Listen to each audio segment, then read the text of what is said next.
sir? Well, hanging in there. How's it going, Dax? Oh, we just rocking and rolling. I heard that, brother. I had to turn my headset down. You had my eardrums blowing. Oh, yeah, those are my boys from Sweden called Death Stars. Whiplatcher's their leader. Gotcha. Yeah, I just requested for Sarah to join us. Yeah, I think I sent it over to her. I don't know if I did or not. I thought I did. I'm going through trying to get everybody. No, we were just in a room with these two homeless dumpster fires hanging out in the pilot parking lot. That was pretty funny, man.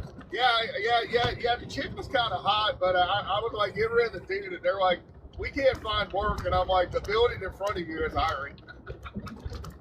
Oh my. Yeah, they came from California, got all their stuff stolen in Seattle and Portland. Oh man, dude, I was having a field day in the comment section. I can only imagine.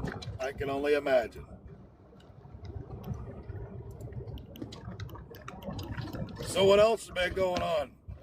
We've been doing everything, man. We've been doing everything. We saw Pearl Jam tribute band last night. They played live. That was great. Yeah, I was texting with Sarah and Mr. Dr. Rod and Mr. Rocky on that one last night. Yeah, I couldn't come up live. It was too loud, but. Right. Good old Pearl Jam, huh? Oh, yeah. It's 35th anniversary of the album 10. Oh? Yeah, and that's her groundbreaking album. So, the live's on it. So, yeah, I just wanted to hear it live. So, we have a Prince tribute band next weekend, the Purple Dude. So, When Doves Cry is what we're going to see. Oh, okay. Yeah, all the tribute bands are touring this year, but we have some real big headliners. Motley Crue's 45th anniversary is this year. Ghost is out. They're huge from Sweden. Yeah, we went and saw Ace Frehley's last tour last year. That was with Slaughter and Quiet Riot. And LA Guns were there. Nice. Oh yeah, we go see everybody. Yeah, Marilyn Manson's on tour this year. That's going to be a great tour. I haven't heard anything new out of him in years. Yeah, he actually dropped an album last year. Oh, okay. Yeah, you'll just have to check it out. Yeah, he got a new album, new tour. Yeah, he's gearing up. Yeah, he was touring with Rob Zombie a little bit last year. Okay. Yeah, he and Zombie are big buddies. And Alice Cooper. Yeah, and he's on Nine Inch Nails record label, Zero Records. Or Nothing Records. I'm going to take your word for it. I think you keep up with it a little bit better than I do, buddy. Yeah, he's getting like a new the music, guitar. I just don't keep up with it. Guitarist left him, but he'll find somebody. They're all kinds of starving artists in Los Angeles. Right.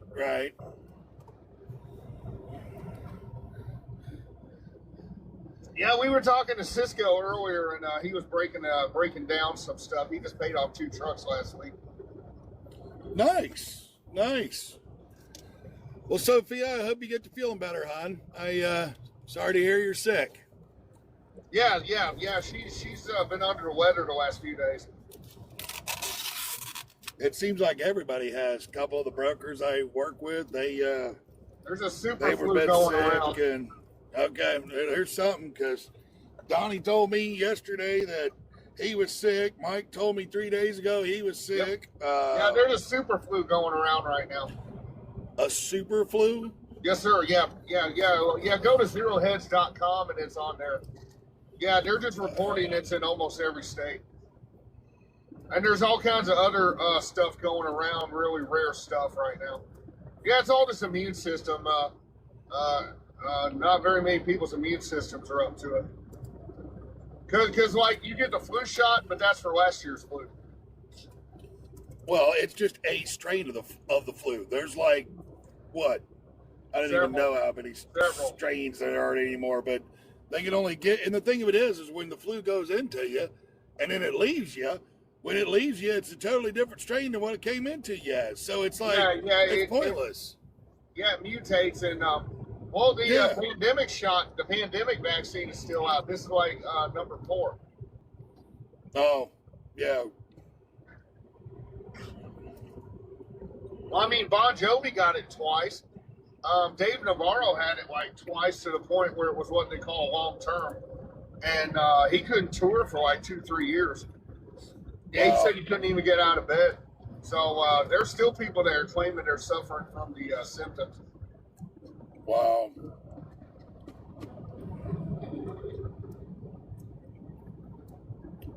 That's insane.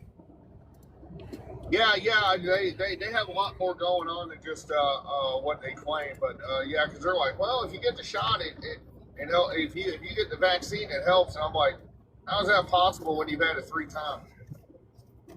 Well, there is something to that. Yeah.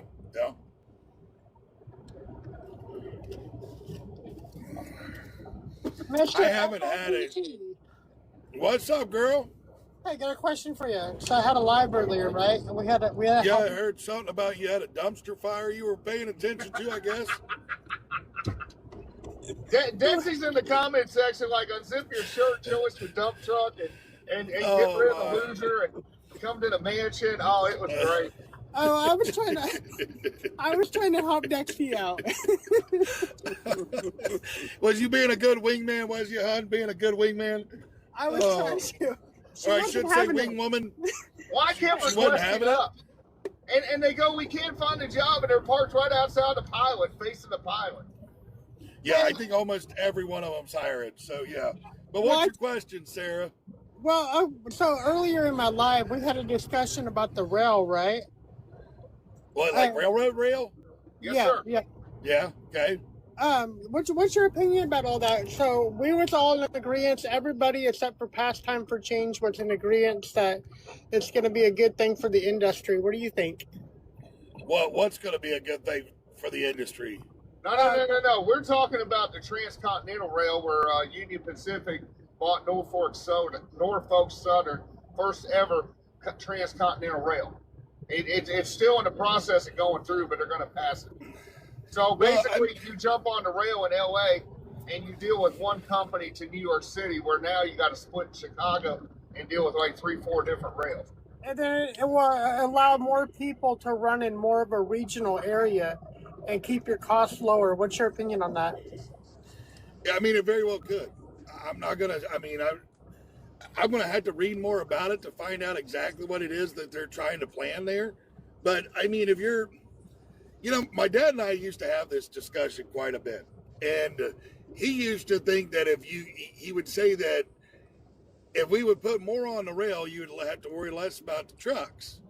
And I was like, no, actually, you still got to have them get it off of the rail and put it on a truck to get it to the Kroger's or the Piggly Wiggly or the Walmart or whatever. Yeah, but that's final mile service there. Yeah, and that's what I was about to say.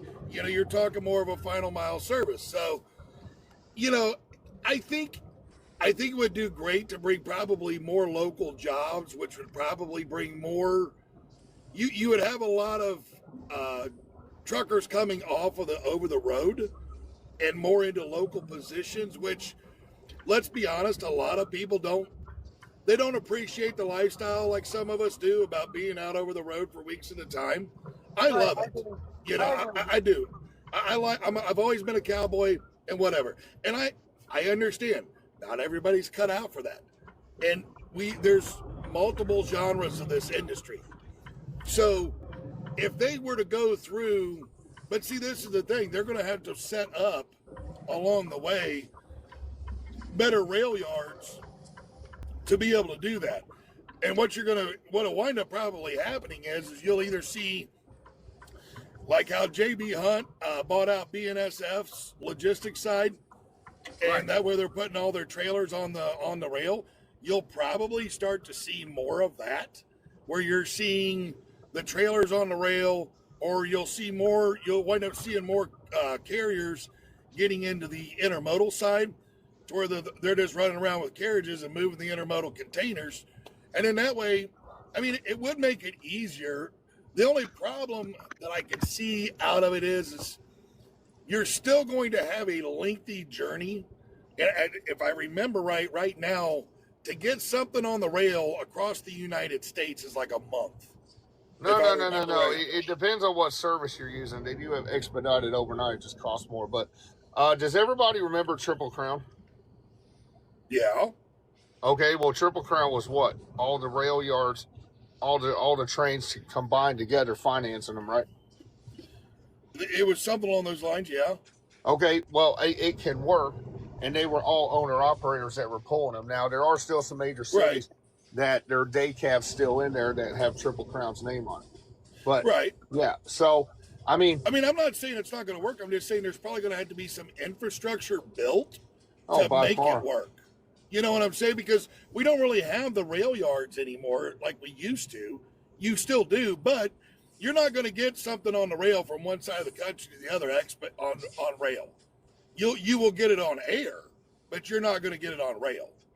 So, and that's the problem. On rail, it takes longer. Like, well, here's the other thing going on. Mills that I go to, a lot of them get stuff in on rail, and it's going to be the things like your soybean meal, your DDGs, things like that. And the reason being is they can bring in a massive amount of it. They keep the train car. I think it's like it's like a month or something like that is what most of them do for a contract, that they get to hang on to the train car for a month. And so it's kind of like a little storage container for them, if you will. And then the rail comes back in and they get it and they take it on back out after the fact. So the micronutrients and stuff, as far as in the agricultural and feed side, and like pet foods and stuff like that, you'll still see that being moved by truck. But I do see like your all of your imports and stuff that come in like in the ports of like LA and Long Beach, or your ports of like Baltimore, because I think that rail goes into Baltimore, doesn't it? I think it's like Baltimore to what, San Francisco, I think? Is that line you're talking about? No. We're actually talking about like LA to New York City, for example. But yeah. So it goes from LA to there. Okay, I couldn't remember exactly where the rail went from end to end. So so you'll probably see better with that because you've got container ships coming in there. You'll probably see an influx, obviously, in container ships going into those areas, because if you're gonna have a rail that's going across, why wouldn't they bring them into those areas, put the containers on the rail, and then use that to get them across the United States as they need to? So, would it affect trucking? Yes and no. You're going to just probably see more over-the-road drivers moving into more local positions, which will make a lot of drivers happy because a lot of drivers want to be home and they don't like that over-the-road lifestyle. So, and I think that the ones that do stay out here over the road, I mean, it's going to put everything back to normal, like our parking, everything. It's just going to be a better situation. Well, I think we talked about this on a live, I don't remember which one, who I was on with, but about the rail. And I've paid attention to it over the last 15, 20 years. And if you watch what the bigger fleets have been doing, your mega carriers per se, they have been moving to more regional freight. And we talked about all the distribution centers going in all over the place. And I know just around me, they're putting them all in around rail yards so that this stuff can come off a rail and go 8 miles to a distribution center, right? 10 miles, 15 miles outside of the big city. And I think, they've been moving to more regional stuff, and maybe some of it relaying loads, like coming out of the West Coast, coming over into Texas or something, or New Mexico over to, coming to Mississippi, something like that, Mississippi on over here to the East Coast. And, one driver's not carrying the load all the way across. I know back many years ago, back in when did I took a truck and leased on with FFE back in '95. Yeah, they're out of Um, Denver.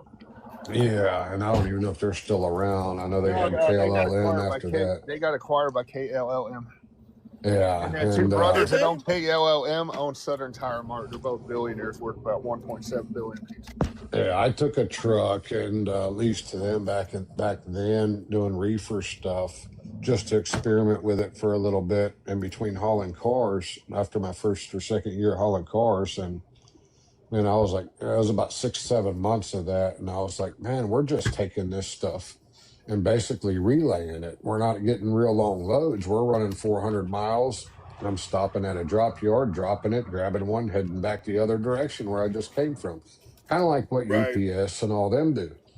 So, Right. but I've noticed over the years, there's more and more of it regional. And we talked about one of the fleets I worked for that Snyder just bought back last October, a big company out of Baltimore. They have drivers down in South Florida that run out of Jupiter, out of a rail yard there, where instead of having drivers bring this stuff from the Carolinas or even out of Jacksonville down there, it's going on the rail, going down there, 53-foot trailers, comes off the train. They have local drivers and day cabs that go run, and these trucks run 2 shifts. They got a day driver and a night driver, and they're running this stuff where it's going, dropping hook. And that's where we talked about the money being in trailers, because if you have the trailers to be able to do that Yeah. type of drop and hook stuff and have trailers at these facilities, that's where your Right. money is. The money won't be in driving the truck anymore. The money's going to be in trailers. Well, and that's why you see a lot of the mega carriers are able to get the contracts, or people that have the trailer count, they can get the contracts, because that's really what a lot of these distribution centers and stuff want. They want Right. you to come in and drop 10, 15 trailers off there so they can load them at their leisure. They don't have to worry about layover pay, detention pay, or any of that. And all you're doing then is they make a phone call and say, okay, trailer 53124 is ready for that load that's going to Wichita. Right. And they send a truck in there, boom, he comes or she comes in, drops off an empty trailer, they pick up the loaded trailer, and down the road they go.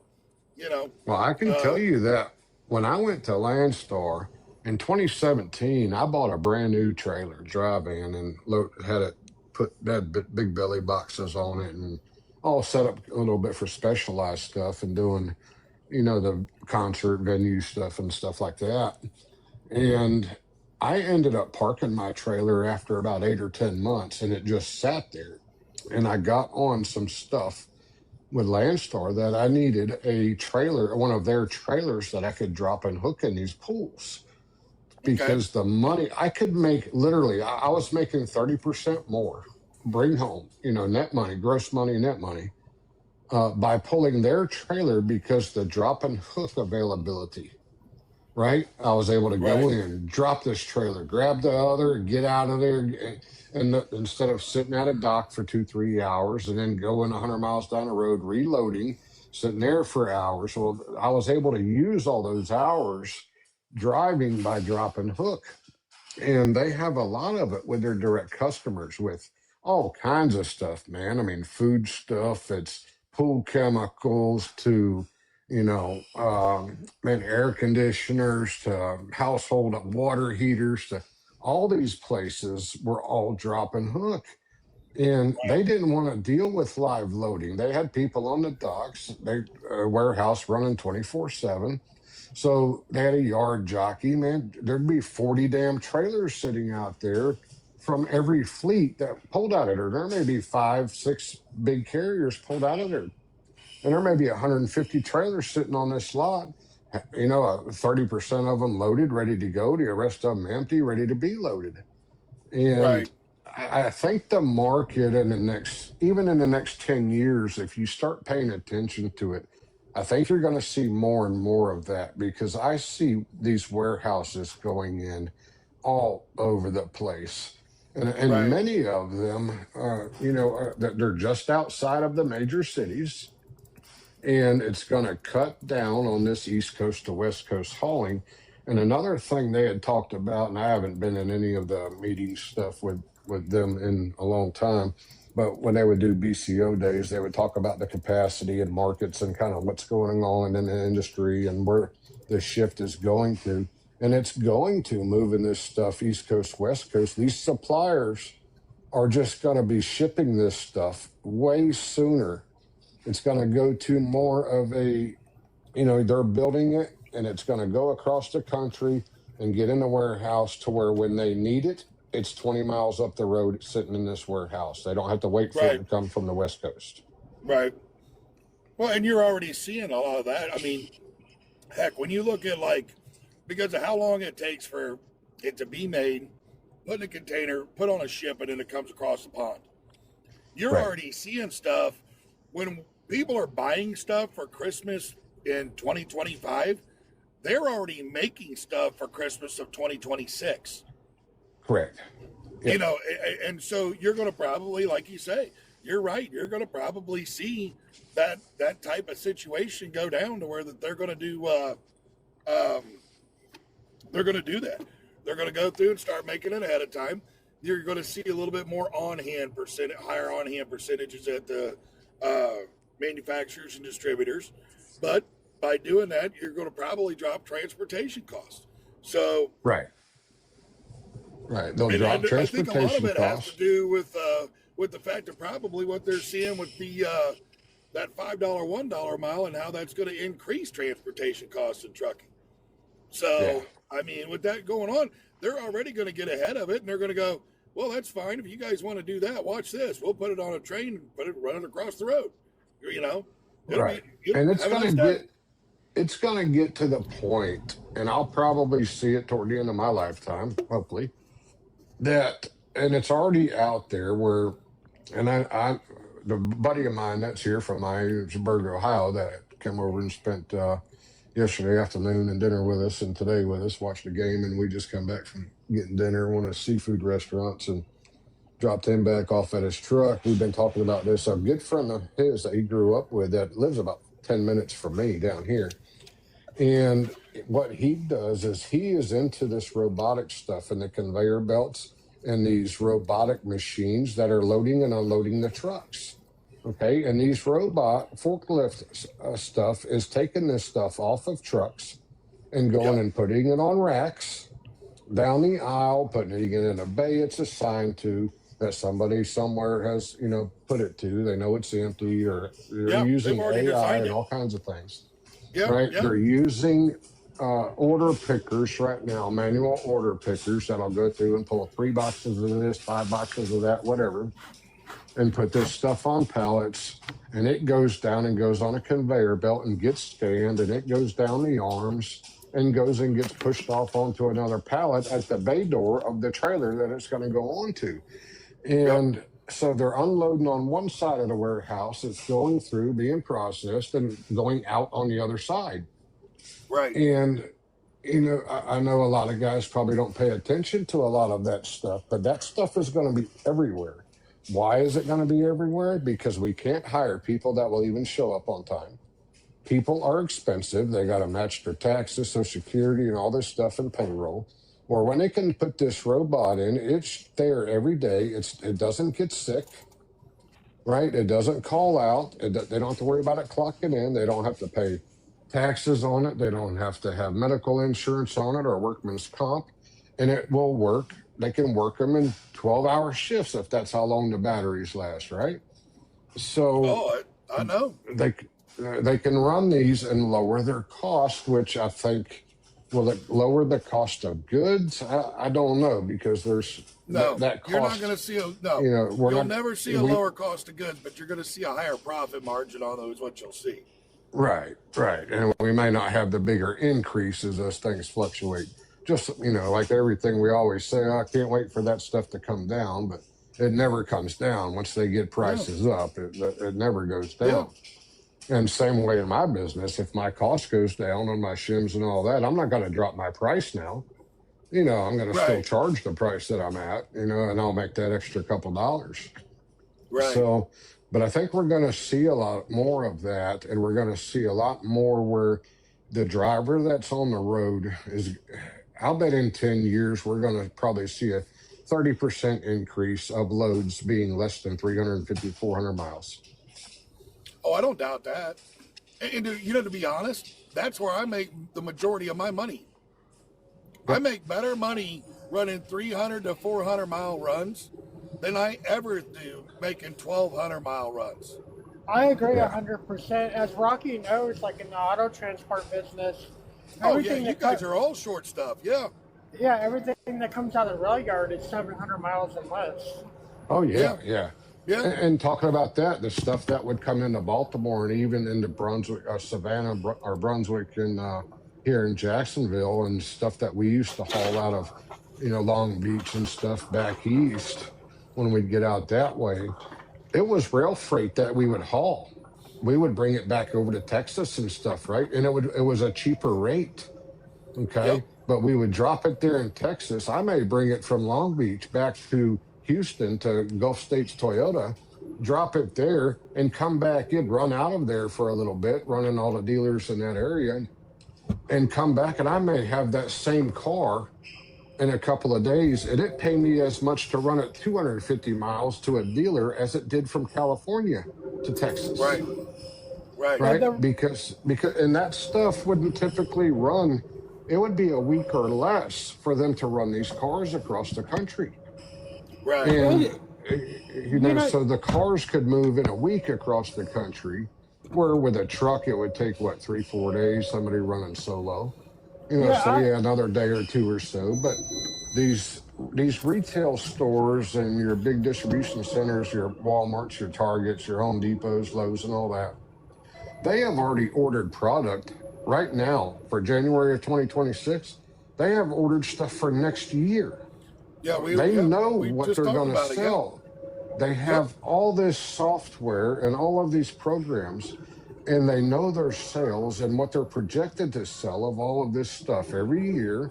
And, like you said about Christmas stuff a minute ago, this year's past Christmas stuff, most of these places, they already had their orders of their stuff in last year, the year before. They know what they're projected to sell, and they're going to order that much. And that's why so many times when you see these retail stores, they'll be out of a product. They're out. They only ordered this much of it. That's it. When you scan an item, the system's been set up for several years. It tracks it. It will reorder when it gets down to a certain level. And they do not keep anything on the back shelf anymore. There's not, we got 2 pallets of it. They have it down to a science like that. And most of your rail yard freight, at least JB Hunt and Hub Group, which are the 2 largest in there, that's all they do is intermodal.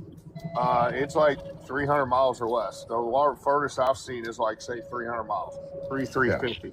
So it might come from LA to Chicago, all that, but they're splitting it up. And that's just future of trucking. Nobody wants to run. I mean, how many social media posts, how many do we interview on here and say, 200-300 miles is like tops. That's what trucking is going to turn into. All these companies want to go day cab. Cut out idling, cut out living in their truck. Actually, the bigger companies don't just want to go day cab; they want to go autonomous. Right. Well, they are going to go autonomous, and by making the run shorter and shorter, that's what I was about to say. It's going to be like 100-mile hops. Right, and that's where your rail yard that we're talking about here and asking, drop yards, it's going to work out. Yeah. Well, that's what they're doing. So they've been doing that. 92 is where DCS started with JB Hunt. They kind of started that, and they're just doing it. So they're going to give everybody what they want. The driver doesn't want to work. They're going to give them out of a job. So it's coming. They're happy when it gets here, but And that's what it comes down to too. It's the quality of the driver, and that's the reason where we're at. But here's the deal: they're not going to pay what they think. They think they're going to pay all this and that. No, they're not, because it's autonomous truck. And it's going to be like, you don't like it. Somebody will get in a truck for 100 miles a day. So I mean, that's it. UPS has this figured out. They go out 4 or 5 hours, they come back. They've been doing this for decades. So not so much FedEx, but UPS. I got a lot of UPS minions. I see them at the places. Hey, what are you doing here? I'm relaying. I'm waiting. Hey, I got a head start. I got to sit here an hour and wait on the guy. But they do it every day. The same drivers. They got it figured out, so we know it works. Yeah. Right. Yeah, it And it's does. going to happen. And these guys that say these autonomous trucks are not safe. Well, I was just listening to on Kevin Rutherford the other day, and they're talking about the autonomous stuff. Do you know that Tesla on self-driving mode is 8 times safer than a human driver? Okay. You Eight know, times safer. We lose 70 plus people a day with humans driving vehicles. I would much rather be going down the road with my family loaded in my truck heading to vacation. I would much rather be surrounded by vehicles that are driving autonomous than by a human that's distracted driving on their phone, eating a bag of popcorn, looking in the back seat, trying to reach some shit on the floorboard, and all of that. You know, these people forget, and I hear them on a lot of the other lives and people talking about it'll never happen because of the accidents. Well, there's accidents every day with fatalities by humans. If the autonomous is 8 times safer right now, okay, that is going to reduce the fatalities on the road, and it will reduce the people distracted driving. Think about it now. I know where you're at, and I thought this way too for a long time, that this is going to be crazy, and the insurance companies aren't going to like it, and the people aren't going to like it. The attorneys won't, because they won't have a driver to sue. It'll just be a so carrier, and they'll let me get. throw this one here out. Let me throw this one out here at you. I know where you're saying this. At the same time, though, these trucks can be even more dangerous than what they already are. These lithium batteries, when they get hit with water, it is going to hurt people. If a wire gets crossed, you're thinking about You're thinking about battery technology we have now, though, Mike. There are some new batteries out now being used in the RV industry. They're constantly working on technology, but until I see the technology, I look. I'm still for the human race, and I've watched Terminator when it first came out, and I'm sorry, I'm not for the robots to take over. I'm not either, because what are these people going to do for work?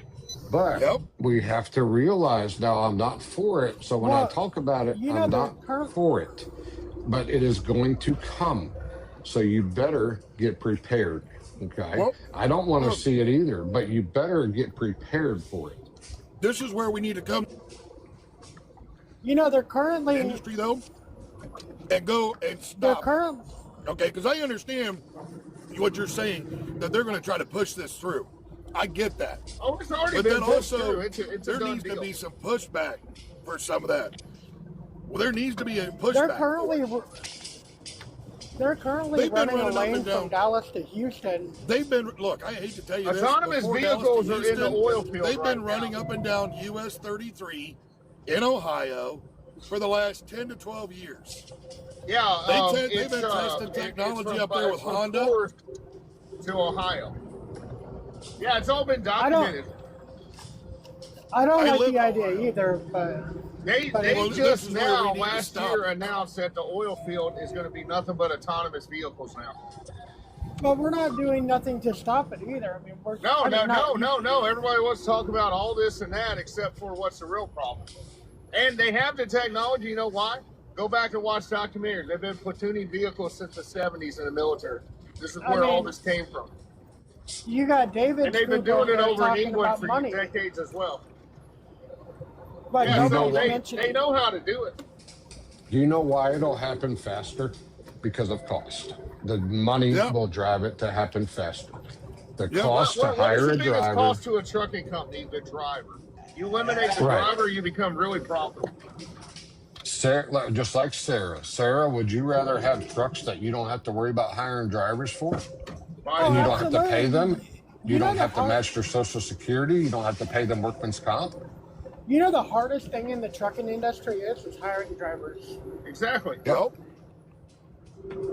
And look at the quality of the drivers. Look at what's out here. Go walk around the truck stop. I don't want to hire any of these idiots out at the truck stop. If I had a 500 truck fleet, man, I tell you, I would not want to deal with these people myself. And that's why I don't have any trucks anymore, because I got sick, and as much as I love the industry, I got sick and tired of the people that were coming to us with applications wanting to drive. Well, you gotta beg them to drive. You gotta beg them to do their job every Right. day. Yeah. They've done it to themselves, man, and they have nobody to blame but themselves. Bottom line. And to They answer won't the do- question in there for Bobby, who's doing the pre and post trips on the autonomous trucks, they will have one person, they will hire a single person to go through the yard. And when the truck gets getting ready to leave, they will have it pulled into a bay. They'll do a walk around that thing, and then they'll hit the go button on it, and it'll go down the road. And the next truck will pull into the bay. They'll do a walk around on it, hit the go button, and it'll go out the bay, and so on and so forth. And as they start coming back in, it'll just be a revolving door. You'll Let have me tell one or you what two I've been people- seeing, So Mike. when Dexy got in the industry, they had this thing called an A service and a B service, okay? And also for a Still lot of do. your better companies, they had an inspection lane every time you came into their yard. And then they got Yep. away from that. And that's the reason for all this CSA. Drivers dropped the ball. They put it on the driver. They couldn't handle it. Any lights were out. Walmart still does it. I've witnessed it at yellow terminals when they were separate with roadway. And it'll just go back to that. It's not even going to be that, Mike. There will not even be anybody there. I don't know if you probably haven't seen it doing what you do, but I have seen it. These new Amazon distribution centers, all of their electric vans and everything, and even the gas ones that the people are driving. When they get back to that DC from every trip out that day, they go through a bay that there's like 10,000 cameras, and there's sensors that they drive through in a bay.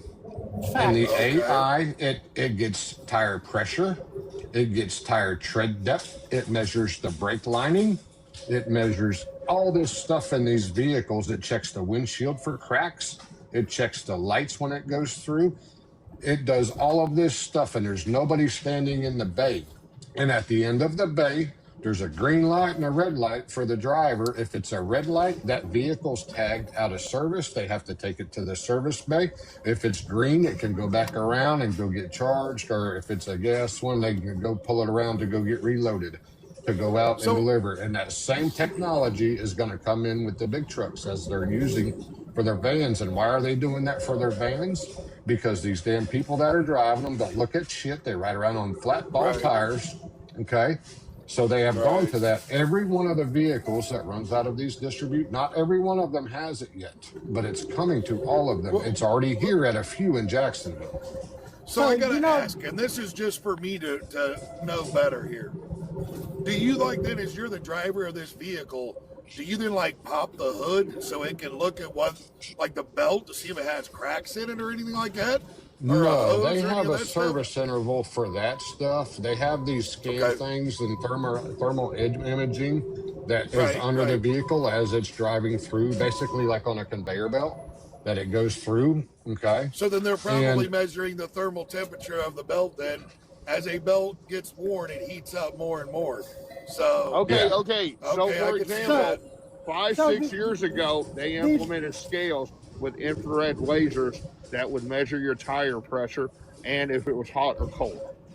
So they had the technology. They're using it on the road right now. So Rocky, you know the X-ray machine that you're talking about? They're starting to put those in the auto dealership for we're delivering cars there too. Right. They've been using those for years dealerships. on the Laredo border, just so you know. Yeah, they're putting those in dealerships to not only for them to get their pictures and stuff to list on their website. They're using them to check the vehicle when you drop it off. It comes in off delivery, and it scans through. It goes through, and these cameras pick up fine scratches, little dings, imperfections in the paint. It checks the bottom of it and checks the front spoiler, because with auto carriers, one of your biggest claims is probably front spoilers.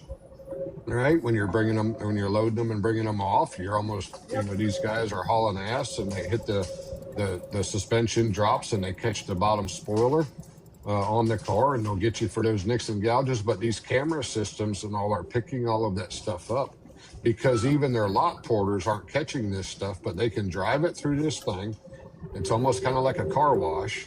They drive it through this thing. It gets all the images and checks the bottom of the car, top of the car, both sides, all through it. And then it comes out and says whether it's good to go. A lot of the They Cadillac already do dealers that in the rail system. When you go in and exit, you have to go through a camera system. a lot of the Cadillac dealers that I've been going to lately, Rocky, they don't even have a porter no more. They just have the X-ray machine. Yeah, yeah, and Mercedes is getting the same way. Wow. The one there in Cleveland, Ohio, North Olmsted, they're using that now. They've had it now for just a couple of months, and they're using that now also. So, and it's cheaper for them to do that than worry about having lot porters they're having to pay. You know, and see, this is what we've got to try. This is one of the things we've got to come against. I mean, we're literally losing our jobs to robots and to How do technology. we come and against AI. it though? Yeah, Mike? yeah, but guess When what? we Nobody ha- wants to talk about. They want to talk about ha- driver but pay, ha- broker. I'm not home on the weekend, dude. And in like a year or less, you're not going to have to worry about it. So you're not going to have a job. Well, and I agree with you. We're going to lose jobs for people, but look at their side of it as the business. They can't get people to do the shit right. So what Well, do? Keep hiring people that don't want to do the damn job? Or do they get something autonomous to do it? I'm sure they would rather have good people in there and support the community and have employees. But with the cost of the employee and him doing his job half-ass, right? Well, what do you do as The a minions have business? You spoken. have to do something I that understand works. what The you're minions saying. have I spoken. They understand don't what want to you're work. saying. They don't want to work. Yeah. There you go. Why? Ask them. I'm They not don't want to for work. it either. But we got to do something to get fire under these deadbeats' asses that just go collect a paycheck to get them to do their job so the companies won't want to go to this. You know, I got out of the truck and I'm trying to practice what I preach here with the trucker longevity program that we put out, you know, the exercising and walking 30 minutes a day and stuff. And so Yeah. even though it was colder than a well digger's butt out here, I still put my Carhartt on, zipped her up, had my cup of coffee in my hand, trying to stay warm, even though it's 40 degrees and wind was blowing like 25 mile an hour. But where I was going with this is I'm walking around this Flying J up here in Carlisle, PA. I didn't see a single person any other time when I walked in to take a shower and do my laundry, when I walked back out, when I walked in to do breakfast, when I walked back out, when I did my laps for 30 minutes around the thing. I seen people leaving. I never seen them get out of the truck and kick a tire, check a light, any of that. Did you see And any of them this morning open their hood and check any No. fluids or their belts or anything? No, Right? So No. what? So if I owned the trucks and I had a fleet that was I know. running local, I know, I would Rob. rather I have know. the bay full of the AI and cameras for them to drive through because they don't check nothing. They've Yeah, done this to themselves, Mike. I know, I- Ron. I know. But this is where I want to see with the FOPT of us bringing in that education. And it's a 6 to 8 month curriculum of where you're learning all of this shit. It's not this fly-by bullshit where you get, like Arch told us before, the guy in the comments that talks a lot about how out in California you can get a CDL in like 3 days or some shit. Yeah. You know, we have got, this is where like when everybody wants to talk about the pay first thing of fixing the industry. No, it's not. All you're going to do is just give a participation trophy to somebody who don't give two shits. Right. Is that I'm just what we going to really pay wanna do? somebody more money to do the Yeah, we're going job to give them even less. Exactly. They're not checking their oil. They're not checking the power steering fluid, the belt, the hoses, the lines. Are they looking to see if there's soot around any of the turbo or the exhaust manifold, or, you know, going on back towards the 7th injector, or down around the, you know, the emission system? Are they, you know, if I'll guarantee you, I will guarantee you that I could probably knock on the door of every truck in this truck stop right now, and maybe 2% of them could tell me how to properly check if their slack adjusters are adjusted properly. Huh. Only 2% could probably tell me. Yeah, but I don't most of them think are it will be automatic that high. anyways. Most of them are self-adjusting anyways. It doesn't Okay, matter. hold on. You still have to check Hold on them a because minute. they What fail happens all when the the time. self-adjust? Exactly. Thank you, Rocky. What happens when it fails? If you aren't That's down true. there pulling on it to see if it's got a 1/4 inch movement, That's or when you dial a less. number and go ring, ring, road service. Well, but they but don't you got to look. be, So you got to pull on it to find out if the damn slack adjuster's working right or not. I mean, right, it's a you quarter have minute to too get long out to and look travel. at it. Yeah, and they can't do that. But they, we're gonna fix the industry by pay first. We're gonna fix the industry by pay first. No, we're Well, of not. course. You're expecting We're too not. much. More pay for less work is going to equal out to more robots and autonomous equipment. And it's not All they just ever did. trucking, it's all industries. Yep. Exactly. Look Yeah. at dude. They're putting fast food places up all around me, and they're putting another one with the big golden arches like a mile down the road. And I'm like, they're really going to put one of them over here, dude. Yep. This thing's got a little tiny dining room, 2 drive-through lanes, and I guarantee you there'll be about 3 people working in this son of a bitch, just like the other ones around. It won't be fully staffed. You'll walk up to a kiosk and order because they can't find people to even take an order, and when they do take the order, they can't get it right. So I want to pay this guy top dollar that can't even put my damn Happy Meal together correctly? Come on now. That is the society we live in. Right. So that's why these Everybody's companies okay. are doing what they're doing.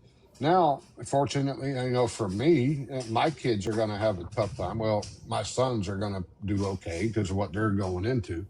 The robots aren't going to do what they're doing. They're not going to be a lineman and stuff like that. Maybe at the end of their lifetime, they'll have robots doing that stuff. But, so that kind of stuff they're going into, they'll make a damn good living for many, many years doing that. Right. But, you look at software developers and these people that write code, they're done, man. How many years when I was in school, you need to go to college and be able to, get into computer science and write code and this and that. Dude, if I was doing that, AI is already taking that over. Already had. AI can write code a gazillion times faster than a human can. Yeah. Right? And write these you just tell it what you want your app to be, and it will write the app in 20 minutes where you would spend months doing this. Yeah.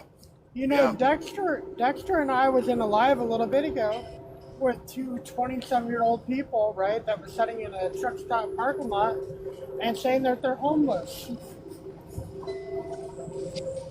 So, but yet they had a car, they looked clean. Well, okay, I'll put it to you this way. When I was homeless, Sarah, I had a car. That was my home. So yeah, but you found a way to make it work. Actually, what happened, Sarah, was that was the beginnings of me hitting my rock bottom that I talk about. That was the beginnings. But that's also what got me off the drugs. Well, these What's 2 that? dumpster fires said that they work when they need to, and we're like, yeah, sure, whatever. So I don't know if they're putting them on. I've been following that chick for about 6 months, and she claims she hadn't eaten in 3 days. I mean, she's got a set of tits on her. Girls that don't eat in 3 days don't have a dump truck. They're really thin. So I question that, and then she's like, "Oh, I do my hair like this." So I didn't believe all the stories, but I mean, do they have a lot of money? Probably not. But is it a put on? It could be. If I could hire a robot or buy a robot and train it to do what I do, okay, I would today, because it don't talk back to me. If I tell it to go get me a wrench or go over there and jack up this side of the truck, it will.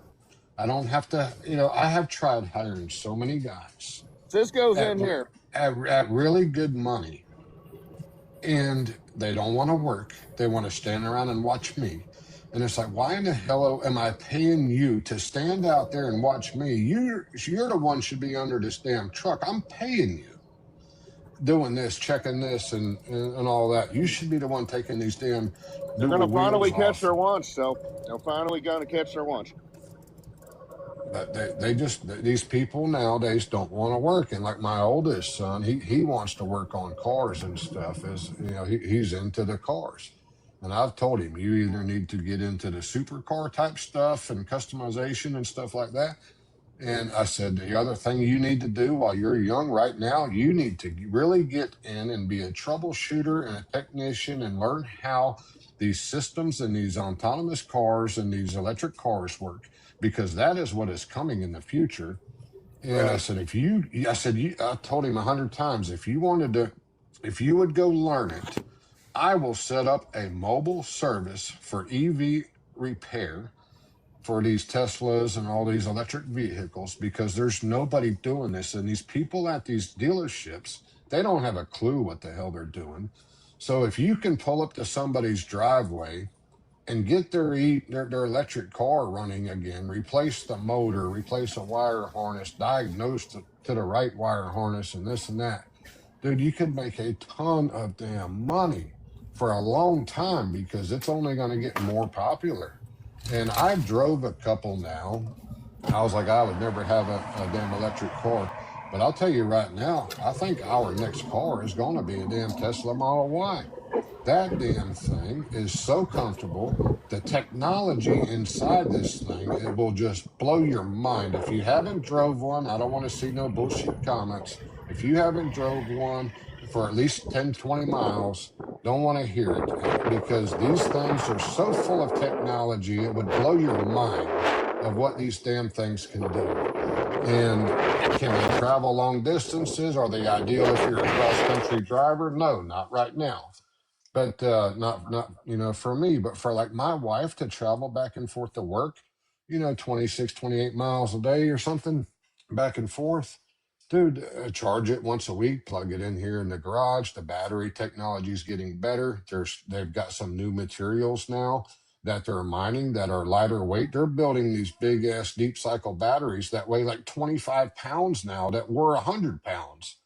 And, so there's no oil changes to do. There's no exhaust to worry about, no emission systems to worry about. None of that crap. You're not servicing it. The brakes last with the regenerative braking, with the motor slowing it down. You're doing brakes every 200,000 miles instead of every 60. The benefits of some of that technology is crazy. And so many people are just bitching about it and whining about it. But this stuff is coming. And it's going to come even faster from where it is now. The technology is getting so much better that if you don't start paying attention, you're going to be left behind in the dust. I would like to reply to Art down here in the comments. He says that electric cars are throwaway cars, but aren't most new cars, like when the motor goes out, do people actually put a new motor in them or just get rid of them? I've got a $75,000 new pickup truck out in my driveway. Okay. I typically keep my vehicles 10, 12 years. I can tell you right now that this 2025 model that I got sitting out here, I probably won't have it in 4 years. So, I mean, okay? And it's a gas. It's a gas. Okay. But if I can buy an electric car that I don't have to put gas in, so if the registration is $750 a year, but if I spend $7,000 a year in gas, okay, I'll pay $750 for a registration instead of $120 a year. I'll pay the $750 because I'm not buying the gas, and I'm also not having to go somewhere and spend $170 on an oil change. I don't have to worry about coolant lines. I don't have to worry about coolant hoses. I don't have to worry about radiators. I don't have to worry about none of that shit. I don't have to worry about spark plugs. Let's not forget that a Tesla is an American-made car, so he's going to get $10,000 of his money back if he pays an interest, right? So There you go. Yeah, and a lot of 2020 Teslas are selling for $3. Battery is bad. You can also go buy a 2020 Tesla right now for like $14,000 that's had the battery test done, and if they're over 80, 85%, you've got another 150, 200,000 miles out there. But see, Art, one thing you're not talking about is how many 2020 Teslas are out there with 300,000 miles on them that haven't had an issue.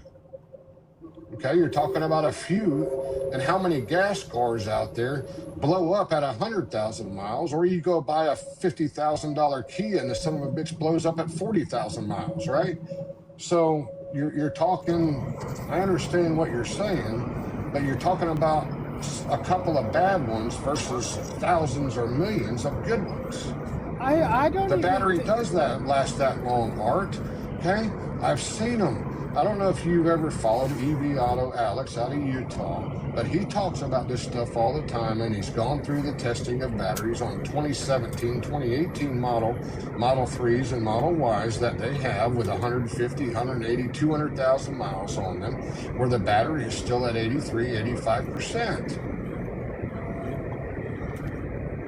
After 100,000 miles, the battery only gets 30 miles per charge. No, that is not true. That is not true, Art. You may be an awesome guy, but that is not true, and I am not going to tolerate the misinformation bullshit. That is so false.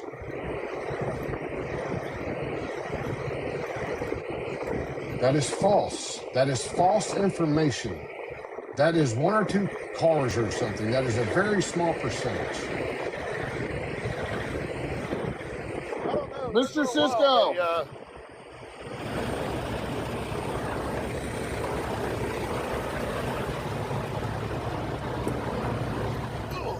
Yeah, that is false information, Art. They are not getting 30 miles per charge at 100,000 miles on a 2020 Tesla. Are there some that have failed and lost batteries where they can pull the battery and they can change some cells? Because they can pull the battery. They don't have to replace the entire battery pack. Okay, they pull it down, they get the bad cells out, they replace those. If there's some bad cells in it, they replace them, put it back in the damn car. And also, for about $2,000, if you have the battery test done on any year model Tesla, any year model, if the battery is above 80% for about $2,000, you get a lifetime complete battery replacement, unlimited for the life of the time you own the car. You probably didn't know about that, did you?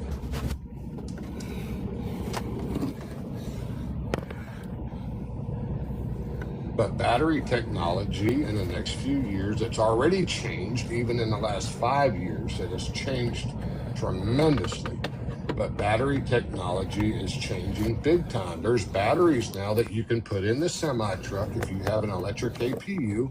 I have a fleet of mine that has about 15 trucks out of Ormond Beach down here that has converted from all diesel APUs to all electric APUs, and the batteries he's buying now, these deep cycle batteries, 2 of them will run the APU for 17 hours.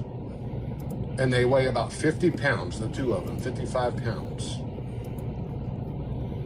Why is the resale value so low? Why is the resale value so low on my gas vehicle? I looked at getting rid of my brand new 2025 1500 Ram Laramie. Okay, that was $75,000 a year ago. You know what I can get for it today? About 50. I can get about 50 for it today because I was looking at getting rid of it and getting another Super Duty. All right, but I'm not going to because I'm not going to lose that much now. I got a good deal on my truck, but I'm still, $25,000 in a year. All right, so what's it going to be worth in 3 years? My $75,000 truck will be worth like 30. Look at any new car, vehicle values. They all drop. They all drop.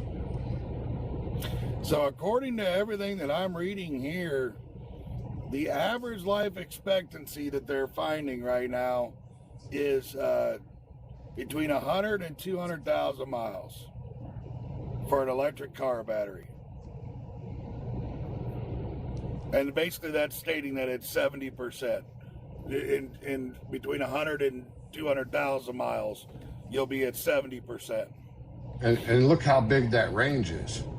So I could go from 100 to 200,000. That is a very large range. If it said 190 to 200.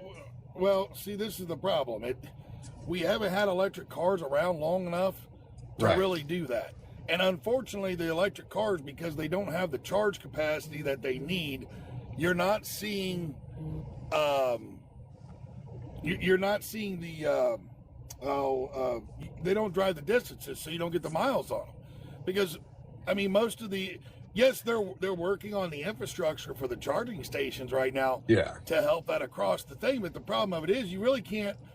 It's not like with your pickup truck that's a gas one. You can't get in and just could drive all the way across the United States if you want to, because you have to strategically stop so that you can charge. And it's, what is it? It's like 4 hours on a supercharge or something, like 4 hours will get you like 70% or something like that. I'd have to look that up. About 30 minutes at one of these superchargers will take you from 10% battery life to about 80 to 90% battery life.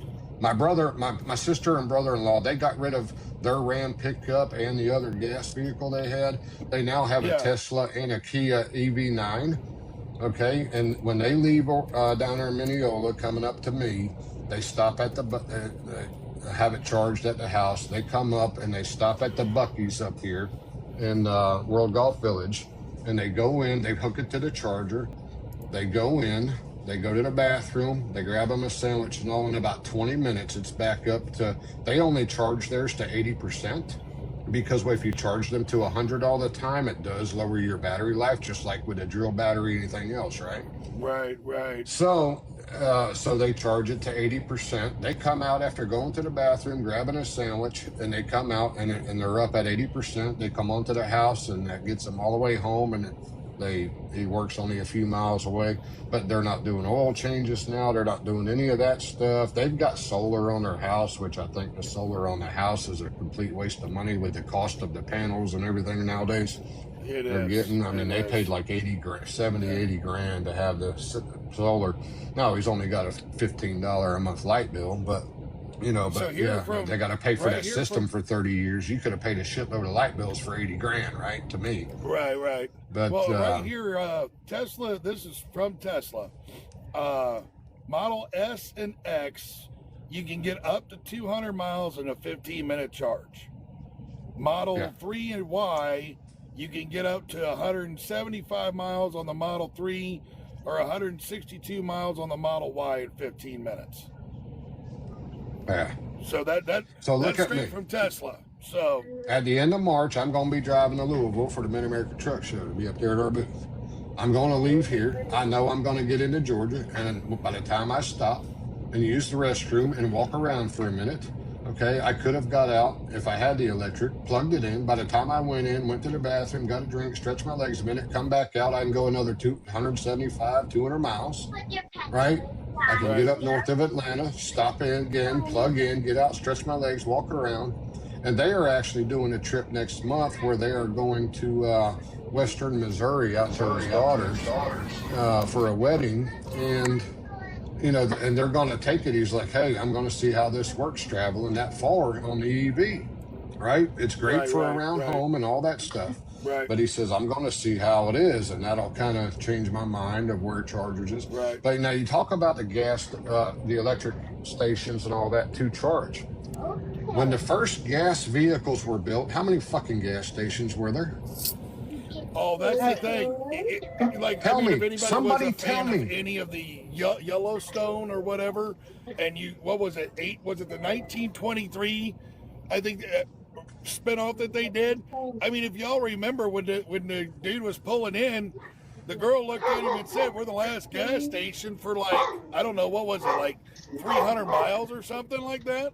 Right. You know. So everybody thinks, oh, we don't have enough charging stations yet. Right. We don't yet. Okay. But back when the first fucking gas car was built, Mike, we didn't have fucking gas stations. Well, I know that. I was just about ready to say that to Storm Chaser down here. I understand right now our power grid doesn't have it. It can't handle it right now. I get that. But like Rocky was just saying, they're going to fix that. As I notice as I'm driving down the road, you see these massive data centers going in. Okay? I mean, I just talked to a couple of guys up in Bloomsburg, PA here about a month or so ago, 2 months ago, whatever it was when I was up there. And they had these massive data center pieces on these big oversized rigs. And you see them going down the highway all the time. Yep. They're working on increasing that infrastructure. The thing of it is now is technically we don't even have the infrastructure in electric right now without the electric vehicle problem. I mean, you already see right now in LA and all that having the blackouts. You see it in Florida having blackouts. or brownouts or whatever that are going on because of the outdated electric grid that we have in this country, because we've decided to spend all our fucking money on condoms in fucking Honduras or some dumb shit instead of making our country better for our people. Well, Now, that's the problem. We actually have a lot of electric charging stations in Florida. Most of the gas stations have them now. Right. Well, that's where they've built that. That's the building of the infrastructure we're talking Building about. of the infrastructure. You have to build the infrastructure. Yes. Right now, we don't have it. And I get that. I 100% And you go back understand to that. the early 1900s or 1800s and all, when we didn't even have power. Did everybody have power and electricity running to their house on the same day? No, they didn't. They had to build the think it was- infrastructure. And they I were wanna say building that was, what, the infrastructure for the electric. 1950s? I think it was the Yeah. 1950s when we finally got electric to every house in America. Hey, These I'm gonna guys bring out up here something. driving trucks, Mike, they don't even realize that before the 70s, we didn't have freaking interstates to run across the country. But what No, we happened? didn't. Look at us Not now. all of Now them. we have them. Okay? Yeah. The same thing is going to happen. Yes, you start at zero and you build the infrastructure. These guys don't get their heads out of their ass and think about that. Well, here's the thing Yeah. Here's the thing I want to bring up about the infrastructure again. Also, is look up CenterPoint Energy, Evansville, Indiana. You will find news stories after news stories where CenterPoint has raised their rates so freaking high that people cannot pay their electric bills. They're running Bro. $300 to $500 a month for an 800 square foot house and apartment. I just got an So when you electric bill have- in Dayton, Ohio for $618. How big of a house? 1,500 square feet. Yeah, that's double the space and pretty close to about what they're paying for 800 and 900 square feet houses. You know what my electric bill was last year? $250. Same household. I mean, if I need to, I'll pull it up here I'll pull up the electric bill and show you.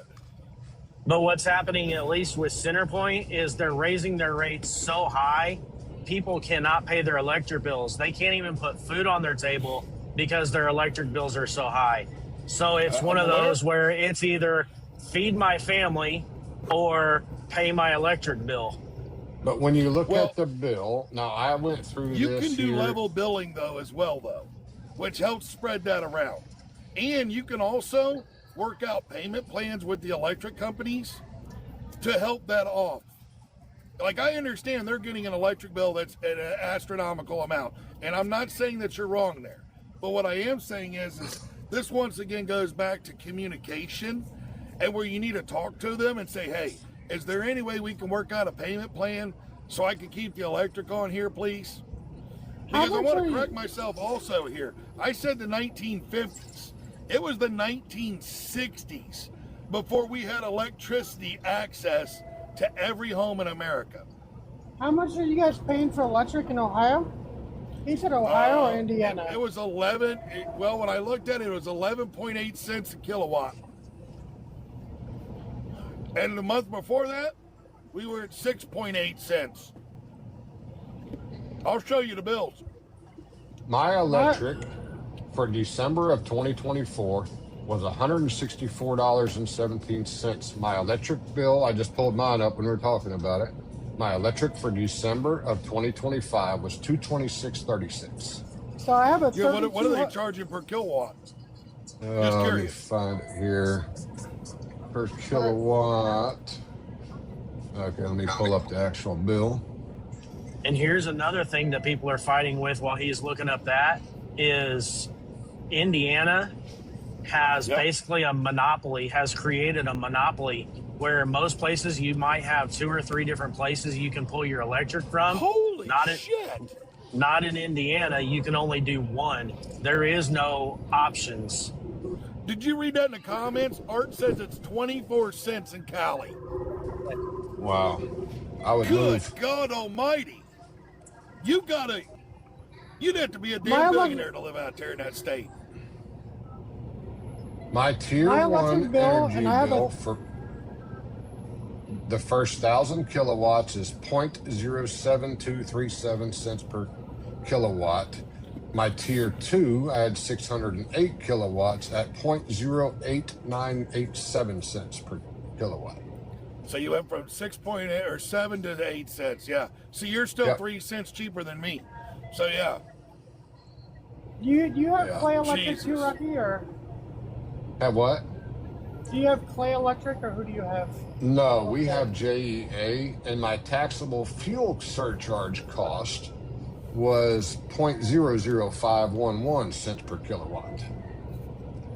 Because when natural gas, I can go back, I got to go back and find them. We went a good little while, if y'all remember, when natural gas went really high.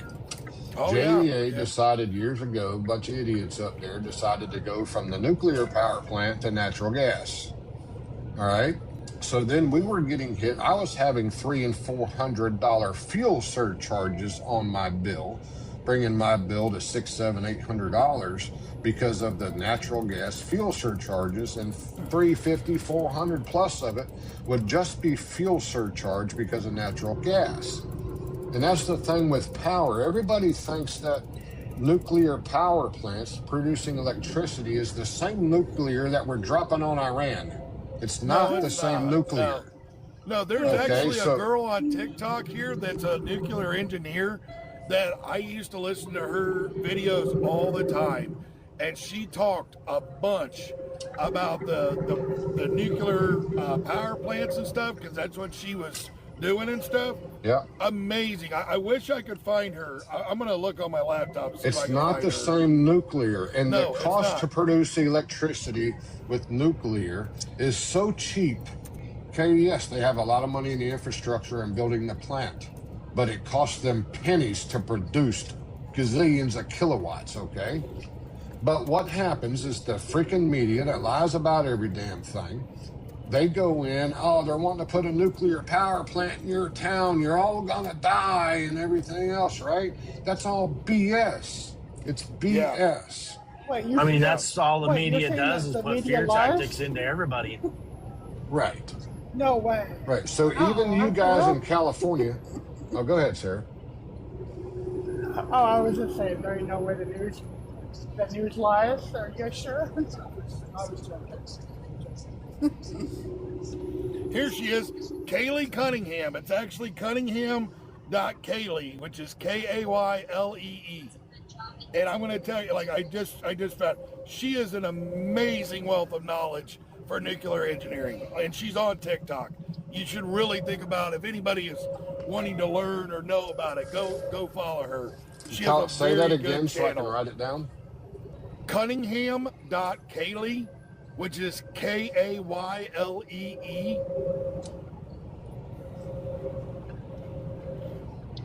I'm driving. Can you just type that in the chat and then I'll screen You know capture what? it? You know what? I will give me just a second here, and I will send it over to you on a direct message. How's that sound? That'll work. That'll work too.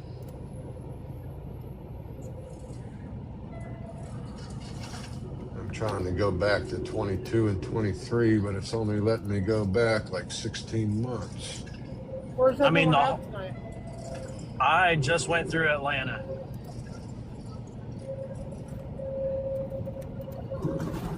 So I'm on- why don't these people that build nuclear power plants and stuff come out with information for the general public that's too stupid to do any research, and inform them that, hey, the media is lying to you. These nuclear power plants is not the nuclear that's put in bombs and blowing stuff up. This is nuclear that produces power very, very, very cheap. And they did that same shit here. And unfortunately, like most areas, you can only get, one power company that services the area and supplies power. Some you have another option, I guess, if in some areas, older areas and stuff. But like here, we have one option. It's either have them or I'm going to have generators and solar, Right. And same thing for your municipal water, city water and sewer supply. Just sent it to you, Storm Chaser. It's on its way. It just DM'd you, sir. Yep, just got it. Thank Yeah. you. You're welcome. Yeah, she's a wealth of knowledge when it comes to. Well, this is where social media is taking over the mainstream media, Yep. Because we're actually doing kind of like what we're doing here. We have a young lady here named Kaylee Cunningham, Miss Nuclear Engineer, as I seen on her page here as I was looking it up, who is an absolute wealth of knowledge. These are the people that we need to be listening to. Not fucking Bernie Sanders or Mitch McConnell or fucking Nancy Pelosi or AOC or Ted Cruz. Because the only thing them assholes know about is insider trading and how to lie to you to get reelected again. But they'll stand up there and try to tell you about how you're this is so bad for us, because everybody's so afraid of nuclear. And it's like, I'm actually from the town that had the first nuclear power plant called Piqua, Ohio.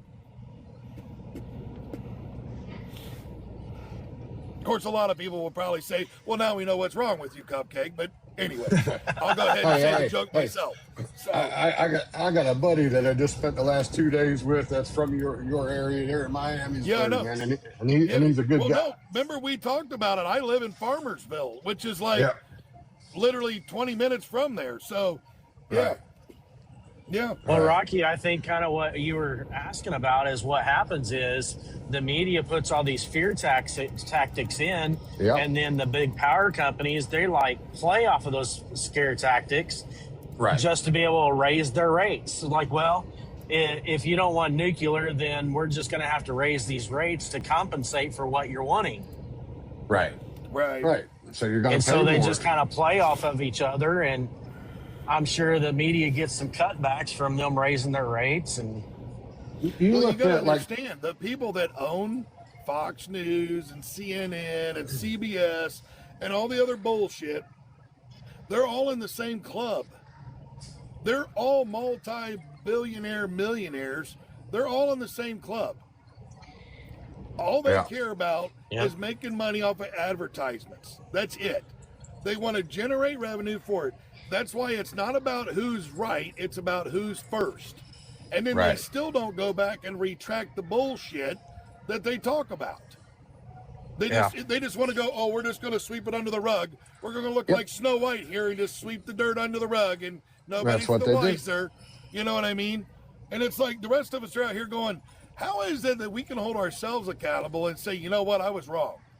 I shouldn't have done that, or I should have said that, or what I said was incorrect, or whatever the case is. But these assholes over here, they can do and say whatever they want to do, and it's just like, here it is. I mean, it's no different than this Minneapolis bullshit that's going on right now. There's people over here that are on the left that are trying to say that, that cop shouldn't have been standing in front of that car. Well, no, actually, that's how they handle that. And if you look at the new video, she actually hit the dude. His feet come off in the air, and yes, he does do what he does. Look, I'm not a fan of police. Everybody knows that I'm not a fan of police. But the man had a right to defend himself because she was using that car as a lethal weapon. And so he had every right to defend himself. And I will support him on that one. So I will too. FAFO, baby. FAFO. Yep. And it just didn't work out in your favor this time, honey. Maybe you shouldn't have had the letting your girlfriend do what she did to your kiddos and all the other bullshit that's coming out about her now. So yeah, and I can't stand the misinformation, and and I like Art, but I don't know you from Adam. Okay, if you were standing in front of me today, I don't know you. But when you make a statement like you did that at 100,000 miles at a full charge, the Tesla only gets 30 miles. That's bullshit, right? I'm just going to call it like it is. That's just the person I am. That is misinformation, and I don't care if we're talking about how long a flavor of bubblegum lasts or whatever. If it's bullshit, it's bullshit. And say that 10 out of 100,000 cars get 30 miles out of a full charge because they have a bad battery at 100,000 miles. So what about the other 990,000 damn cars, or 900,000 cars that didn't, right? So it's just like gas cars, man. GM is having problems with people on a damn test drive with a brand new car blowing up right there, and then there's other people that got 100,000 miles on them already and haven't had an issue. Are there problems? Yes, there are. But that statement was misinformation, and you put it out there like all of them at 100,000 miles only get 30 miles out of a full charge. at that time, and that is just false information, and I just cannot stand it. So according to what I'm reading here, that's about a 1.8% of the time. It does happen from bad batteries or whatever, but there is, when you look it up, I literally just put it in there to see where it's at, and they say 1.8% of the time does this happen. So Right. 98 times out of 100, you're going to be okay, is what it sounds like. You know, Oh, we're that's just pretty going to good round it up odds. to 2%. So, you know, But Would even you call whenever I was working, 98% pretty good odds? I would say 98% good is pretty good odds. no, that's what I'm even saying. when I mean, was working at yeah. Toyota, we had issues with the Toyota Sienna batteries that were doing the exact same thing, but it wasn't Yeah. every single one of them. It was only about 2% of these Siennas built for 24. I think they were having the exact same issues where they come to find out that one shipment of, I don't remember how many thousands of batteries were involved in an accident that was not reported, and not all of them were damaged, but some were. Right. But they didn't know how Right. many were because it wasn't reported. It was like the truck got rear-ended or something, and they thought it was minor, but because it was batteries, every single one of them should have been scrapped. But they weren't. They didn't get reported, and there were a few that ended up like getting shorts in them or something. I don't remember the exact story, but it's gonna happen regardless because of the size and the type of batteries these are. They are very sensitive electronics. So, Well, Art, in your theory, Art, you say it keeps getting higher too.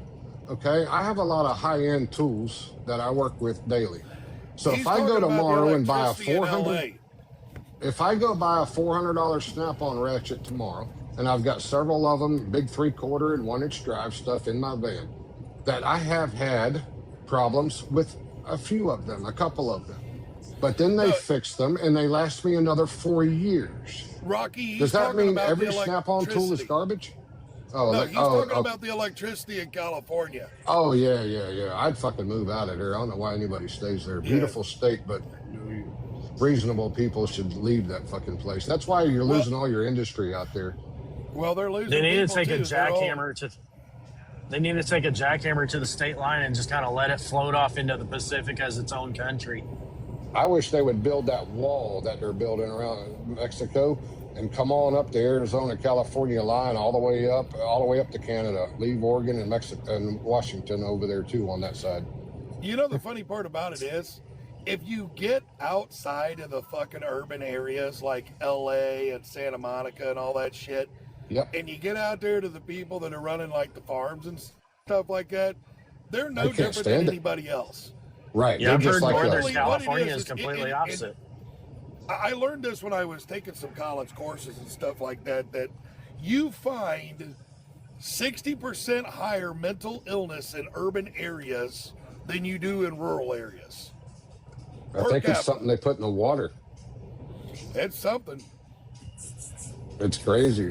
There's no way I would stay in there. If I wanted to stay in California, I'd move upstate where normal people are, good people are. I'd stay out of that crazy ass shit over there. And there's no way in hell I'd live there. New York City, Minneapolis. You ain't gonna catch me buying no land or nothing there. I ain't gonna buy a bag of peanuts there if I had to go through there. Yep. But and that's the thing. Like, Art, you have options, man. There's U-Hauls leaving that state every day, heading east. Okay? There's U-Hauls leaving there every day. If you're tired of paying 24 cents a kilowatt and all these crazy prices, leave, man. You have options. We are a free country. There is something to be said for that. There is. The Right. thing of it You is, can the move. hardest part about it is, though, is you have to try to line it up to where that you have employment. You know? Right. And that a lot of times is the hardest thing to do, is to get that lined up to where you have the employment, and you can make sure you got a job when you're getting there. So yeah, I agree with it's that. tough. It is. You got to get there, have some employment, and something to do there. But Yeah, it's but man, I would do everything in my power to be looking, and I would find me something. I wouldn't care if I had to go dig ditches for a damn year. I would be getting the hell out of there. Well, that's one of those things that I've lived in urban areas, lived in Memphis, lived in the Cincinnati area. I it is not for me. It is not for me at all. I am a country boy through and through. I enjoy sitting out on my back porch, and the only thing I periodically hear is the birds chirping, or a dog barking. So it's it's I've lived in Memphis. Would hear shootings and stuff periodically. When I lived in Cincinnati, same way. I just, I'll go back to my small towns, hang out, do my thing, call it a day. Yeah. That's us. Where we're looking at moving next year because my son this is last year of high school, and we're looking at going back because we came from having the smallest piece of property I had was 8 acres, and I had a 12-acre piece, and we moved over here because it was still nice and quiet and everything. But the last 10, 12 years, dude, I've got a damn big ass shopping center 2 miles from my house with a Walmart, a Home Depot, and more grocery stores and all these restaurants and all this shit. The road out here in front of us used to be a 2-lane road. Now it's a 4-lane divided road, and you can't even pulled out there in it anymore. And it's like, I am so done with this crap. I just want him to get finished with damn high school here in a few months. And I am ready to go get the hell, even if we're 30 miles outside of a big city, whatever. Close enough to where you have stuff that if you needed to go get parts or go get stuff, you can still go get that stuff. But man, there's nothing beats living out, even on 2 or 3 acres or something out in the damn woods where at night it's dark. You don't have all the city lights and all this rat race and the crime and everything, which we don't have much crime around here. But the get away from this craziness, man. I hate it. Yep. I want to go back to having a couple horses and a donkey and a couple goats running around. It's. I understand. I do. 100% I do. Yep. I hate it. In this area where I am was 12 years. About 12 years ago, man, it just started going nuts around here, and it's unbearable to me anymore. I hate to even leave in the mornings. Well, if you get a couple goats, you'll keep the Amish people off your farm. Right. Yeah. We used to have goats and chickens and peacocks, and we had 4 horses, had a donkey, we had a couple pot-bellied pigs, and wait, that was racist of me on TikTok. Oops, I didn't say that. And there's something about when you go home and you don't hear all the traffic and all the stuff, and you got that clean air. And, we always had a well and septic system and had very good water, not all this water coming out of a plant full of the chlorine and chemicals and shit and everything. There was something to be said about it. Yeah. It was. I'll tell you, you can't beat well water. I mean, you really can't. That's Yeah, when you got a good well and well water, man, you can't beat that. My sister's got a well. She's pretty much where I stay whenever I do go home. And the only thing I don't like about their well is, yes, they have the tap and everything that goes to their refrigerator for their water. It's whenever I go to take a shower. They've got a water softener on it that puts way too much salt in it. Well, that's where they need to make an adjustment. Is what it is. They need to adjust their water softener to make sure that it's got the right. Or because you shouldn't have it needs salt to be replaced. So. Right. Yeah. And most people don't realize that little tank that has the beads in it that actually collects all the contaminants and minerals and stuff. Those